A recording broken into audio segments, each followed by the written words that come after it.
Hey everyone, me, Musa Khalil, and Nick Jarvis, we are starting a series on to discuss what is happening in blockchain, how far along are we, what is going to happen, what are our hopes with that, what are our plans with that, and a general commentary on what is happening in this Web3 space.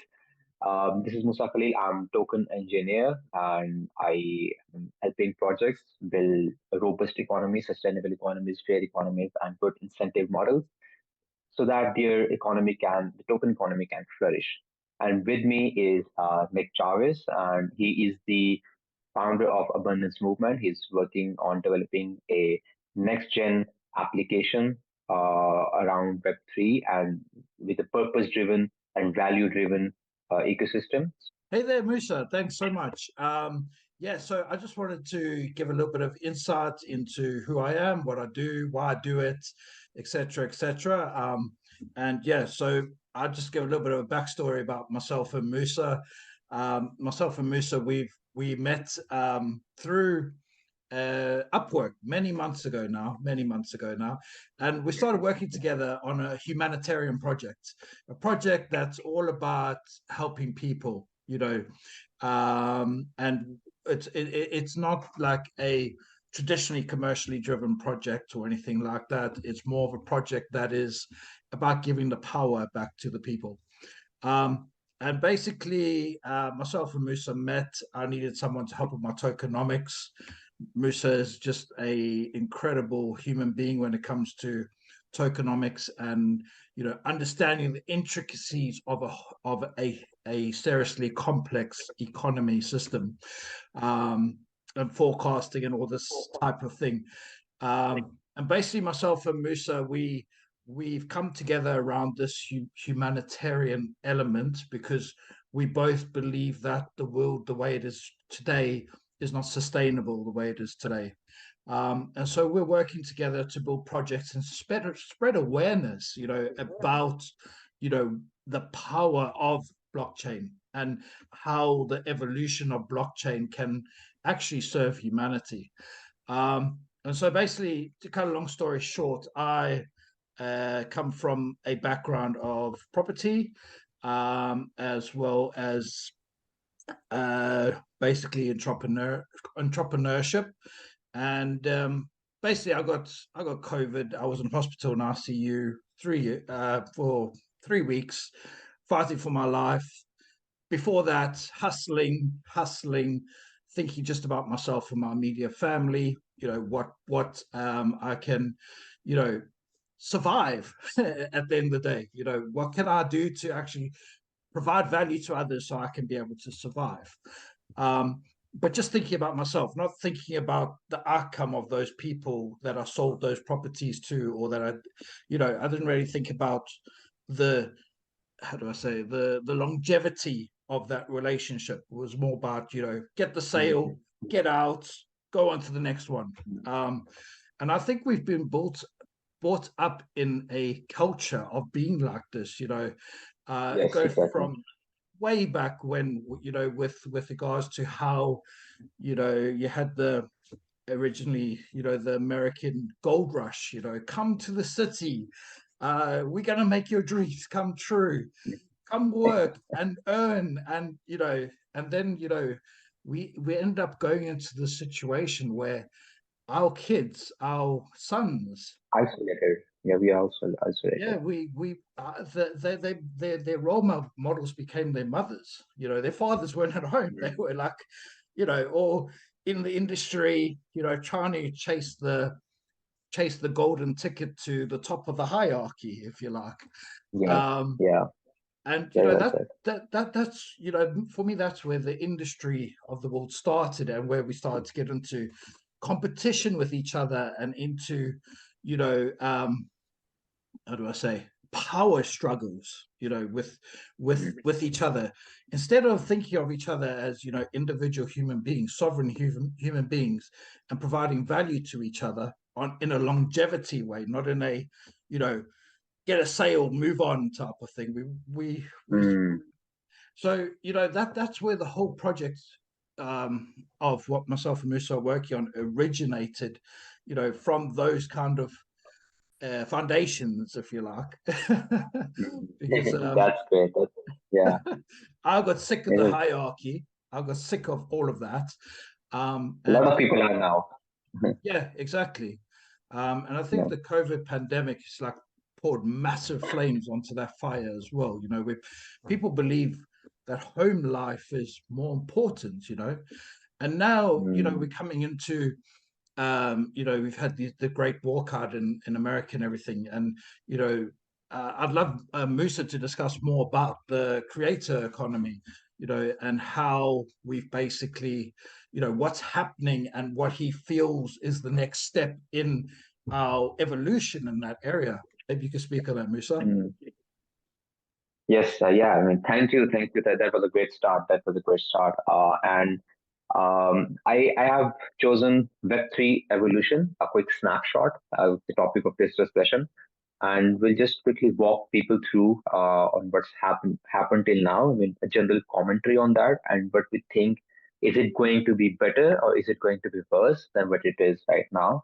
So, I mean, a little from my side, I would add like we are seeing that there was a lot of misconceptions in the past few years, a lot of experiments happening. Still, there are many experiments happening in this space, and some are good, some are bad. But I think the bubble has burst, and over this time, and the hype is it's not just hype. People are actually realizing that they have to build real businesses, real products that actually are value driven.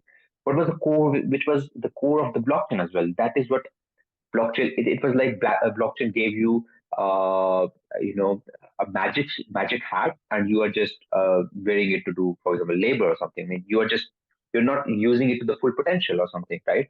So I think that is now people are realizing that they have the magic hat and what they can potentially do with this. And as you're doing with the abundance movement, a lot of other projects are also doing it. They realize that it is much bigger than we may people have have perceived or over the time, over the past few years. We see a lot of money making efforts, a lot of pumps and dump schemes, a lot of profile pic NFTs. We'll come to that, and all of those, Bored Ape and everything that happened till now, unrealistic, yields and all of that aspects. And this was actually, I think, it was necessary. It was important. It was, it had to happen.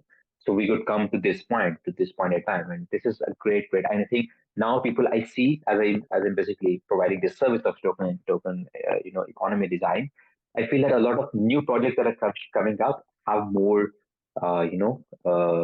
vision to it. It has more purpose to it, has more value to it, and it's not just a facade or something. It's not just hype. People are actually realizing that they have to offer something in order to be able to use this blockchain to their benefit and to make it to make a sustainable business out of it.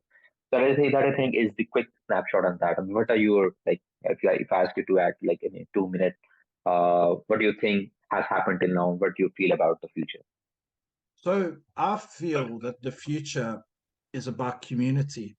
I feel like, Mm, traditionally in the perfect. world, the way that we've built businesses, services, everything else has been very much in, silos where we all individuals and we basically build to create value for ourselves and our family. When I say value, I mean money, because for me, all money is a byproduct of value, the value that you give to others. And now, Yes. with value, it's all about, for me, not just uh working to provide value. That's not enough anymore. It's not an, there's so much noise in the marketplace today, so many products and services, especially since the pandemic. You have so many digital products that have hit the markets, being strewn all over Facebook and Instagram and LinkedIn and everything else. Come buy my shit, basically. And Mm, basically, how many people are actually getting results out of all of that? It's a very small percentage. And that's not a sustainable model, in my opinion. And true. it's even with traditional business. I believe that the traditional business models need to become more human centric. instead of talking about KPIs, key performance indicators, let's start talking about happiness performance indicators, happiness, well-being, and Okay. inclusion, community, basically coming together for purpose, for a specific reason that's actually, you know, us humans, when you think about the Maslow's hierarchy of human needs, and you start thinking about what we need to survive, and we've put money at that very much that survival level, if you like, because of how we have been virtually programmed through parental programming and peers and social and you know everything else, that we've kind of gone into this kind of virtually like a cycle of basically like build and bust type of thing, because we haven't got purpose, we haven't got like true direction of what we It's like actually. morality has taken a backseat. Morality has taken a backseat. Exactly, It's just like, exactly. yeah. Reality's taken a back seat, and it's been all about consumerism and creating the best product and service. And now we've had all companies like Airbnb, Uber, all of these on-demand services because we want everything quicker, faster, easier, quicker, faster, easier. And the companies that have won up until now have been the companies that have had everything quicker, faster, easier. But that's changing now. Mm, People are wising up to this, and people are saying, no, I need something more than this. I need community. I need the sense of belonging to something and actually yes. feeling part of something larger than my own personal self, something that gives me true Mm, purpose and direction. And yeah, that's what we're trying to instill and what we're building, in the project. Um, but I yes. feel that that's a major part of the evolution of business, that we need to go from a working in individual silos to actually coming to work together, and not being in competition with each other, because we can't Mm, build sustainable great communities with competing and fighting with each other and trying to mm. yeah, so that's my views on. And you are hopeful, and you are hopeful of what is going to happen in near future. um I believe it's going to take a few years to get fully adopted, into, because obviously, you see, the thing is, for me, the Web3 and blockchain space has unfortunately been very much tainted by people like uh, FTX, for example, Yeah. and things like this. So obviously, we've had these kind of knockbacks in the industry, but that's a good thing, in my opinion, because Mm, it's bringing in regulation, and the industry needs regulation. It mm. can't be like a wild circus zoo like it has been for the last bull run. The next Yes. bull run, I don't believe the projects that were built like that are going to survive in this bull run. You know, for example, NFTs. NFTs with no real world use utility, they're just gonna they're not going to survive. We've seen what's happened in They've this. already died out. A lot of money. Exactly, the market corrects itself. The market is not stupid. The Yeah, market yeah. will correct. Good point. If you look at the charts, for the last, since crypto has been like the big talking topic, you've seen like a massive Mhm. spike, but it's corrected. And Yeah, people have lost a lot of money, but it needed to happen. As you said, it needed to happen because needed to people happen. needed to wake up to the reality of that. We can't just put money into money, expect money to become more money. There's going to be, Hmm. there needs to be some kind of tangible value Mechanism. behind that, Yeah. that's actually backing that. And that's why I Hmm. believe, the term RWA, real world assets tokenization, is going to That's be right. the big buzzword of 2024. True. Um, Agreed. and yeah, I believe that that is the direction we're moving in, where real world asset tokenization is going to be at the forefront of every industry, in my opinion. I don't think there's going to be any industry that's actually not affected by this. Yeah, and I also believe that that's where that's where the bit blockchain's potential is going to play at its like full capacity. I mean, that is what blockchain can do with the RWAs. And yeah, definitely come to that discussion. And the first, I want to take it industry by industry now, on how what things have happened, and maybe we can conclude after discussing one or two industry, and maybe leave the other industries for the next parts. But the first is, first and foremost, and most important one, I think, in the recent times, it is the creator economy.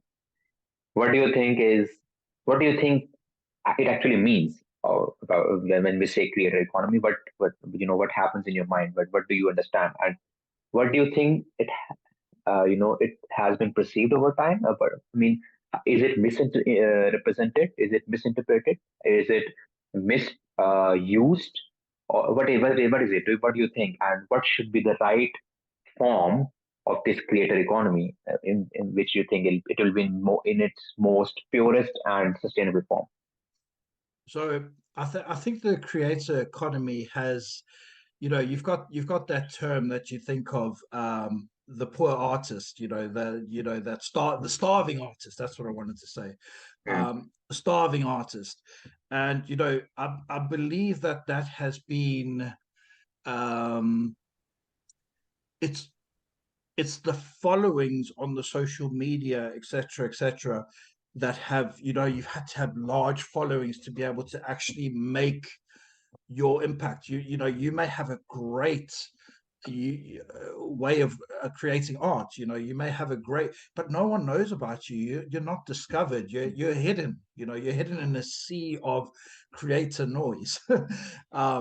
Because there's just so many things out there, shiny objects and everything else. So I believe that, you know the creator economy has been diluted. I believe, because I believe that the true creators and skills, like hardcore Mm, skills, has been diluted because of all the social media channels that have been built, but they've been built for revenue, marketing, mm. and True. you have to have advertising budgets to actually get any kind Algorithms of and algorithms recognition in the creator industry. you know um and I and believe, algorithms, like you have to play with the rules, or otherwise you won't survive. Even if you're a good artist, even if you're a good creator, and you're actually delivering good content or something. exactly, in the Web 2 space, you have to fight to be able to survive. You have to raise capital. You have to give away parts of your organization, you know parts of your business, just to be able to build yourself up enough to actually get the exposure you need. And you become a puppet Mm, of your own entity, of your own, what should be right. your sovereign business, as a creator. And also, so that's how I believe it's been misused, if you like, where Mm, people, I feel, have actually been exploited, coming into social media. And um, they've come there to try and get recognition for their true skill, their true talent, but they're just in a sea of noise, because you know the networks will only showcase the people who have paid, the people that have paid the revenues to get the marketing that they need to actually get the exposure they need. So I feel that that's kind of been exploited in a way. Um, and I think, for me, the future of the creator economy is should be more about people working together, creators coming together and creating projects that create value for people, but not on an individual basis, where they can come together and they can build something of tangible value that will, give back, um, to the world, be able to give back sustainably. Because I think another big talking topic of everything these days is that buzzword, sustainability. You know, um, we need to be sustainable. We need to recycle. We need to do all these kind of things. But at the end of the day, all those things I feel are they're not actually being done. They're being talked about, but they're not actually being done on a grassroots level of actually being implemented. Mm. Yeah. Uh, yeah, so For different reasons. For different reasons, I think the big corporates don't think it's some people think it's not practical enough. Some people think it's too the expensive. profits would be eaten up or something. So yeah, definitely. Uh, we haven't seen it in happening in action. Yeah. Yeah. Um, and I think that's also ties into how it's been misrepresented, because obviously, we've I don't know, for eons we've talked about the starving artist, but what are we actually doing Mhm. about it as a society? What are we actually doing to make our starving artists and our starving musicians and our starving, photographers and everything else? What are we doing as a community, as a collective, to actually improve that for them? Or are we just staying in our Mm. own lane because, well, that's the way it's always been done, so that's what we need to do? Um, Mm. so I believe it's Yeah. been probably misrepresented in that way. And um, I think I think blockchain and the evolution of blockchain really brings hope to the creator economy, where they can, you know, for example, make their it already happens, make their art into NFTs and things like this. But I think this can be done in a much more valuable way, where it's backed up by something tangible, and it's backed up Mm. by community projects, where it's not just about I'm just putting out a piece of art onto a No NFT speculation. ID. No Sorry. speculation. Less speculation and more value. Yeah, more value driven, and so it becomes more real world, like, instead of just being an NFT that's an artwork, it becomes part of something larger, becomes part of a project, a purpose, a vision, where people have come together and they're working together on something bigger than themselves. It could be, the buzzword metaverse. It could be a Mm. metaverse, where they're bringing their skills into the metaverse, where they're building something that's not just for them, but it's actually for community. It's for consumption of the community, not individuals. Mm. That's great. That's great summary on that, and I really agree on what you have said. When you have everything you have mentioned in your opinion, and I think I'll start with NFTs profile pictures. I mean, the trend that we have seen in the past year.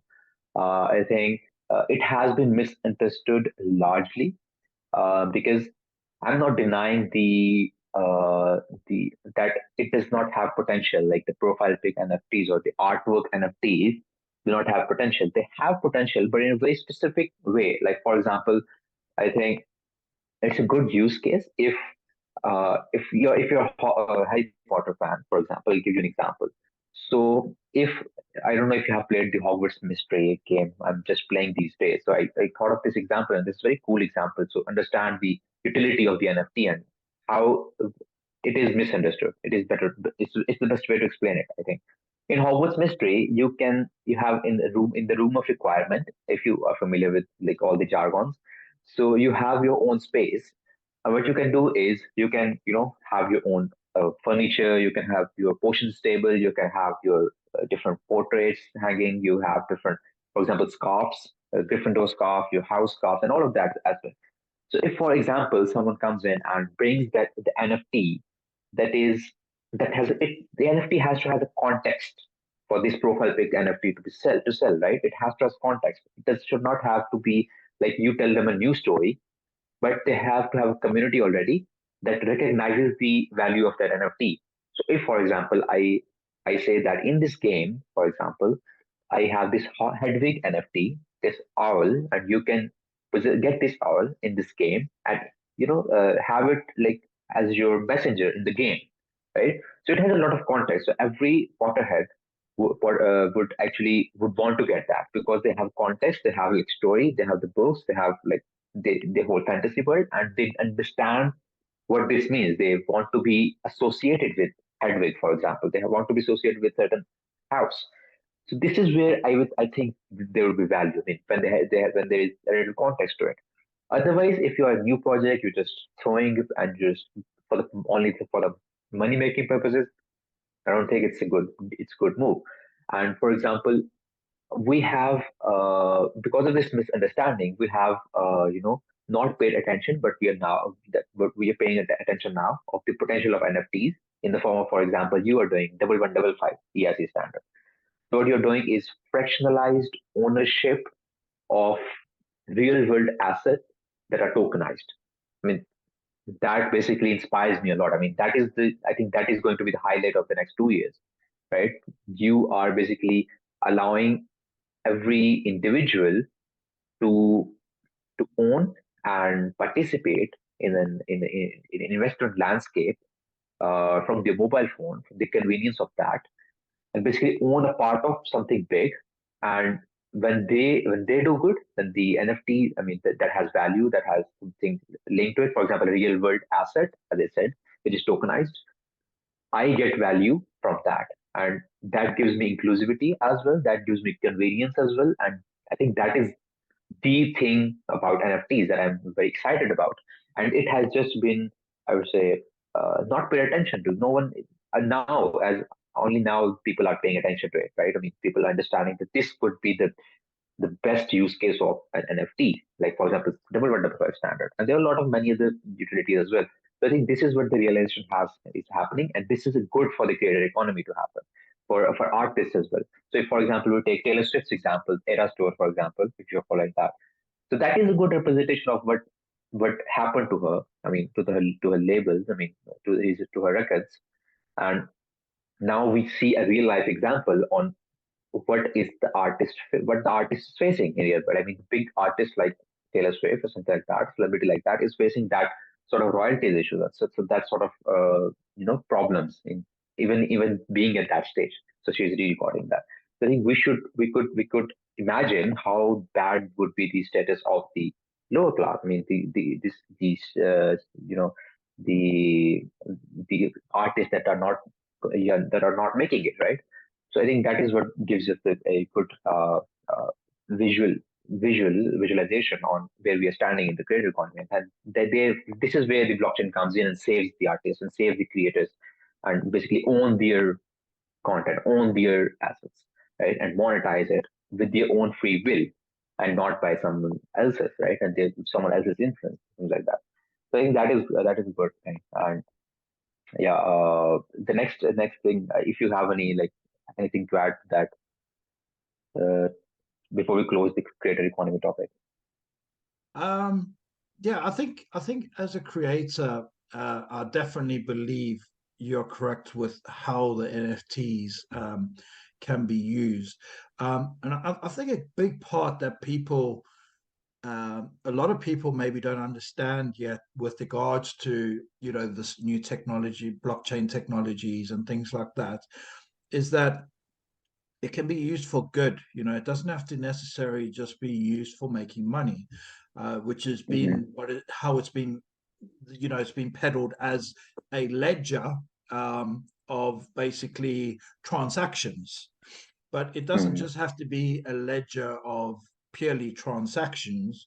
It can also be a ledger of data protection, RP, where it's basically, your intellectual property can now be tracked. You can get your music rights, you can get your, any use case that uses your music, you can earn uh, um, a return, a reward, whatever you want to call it, like a remuneration from that.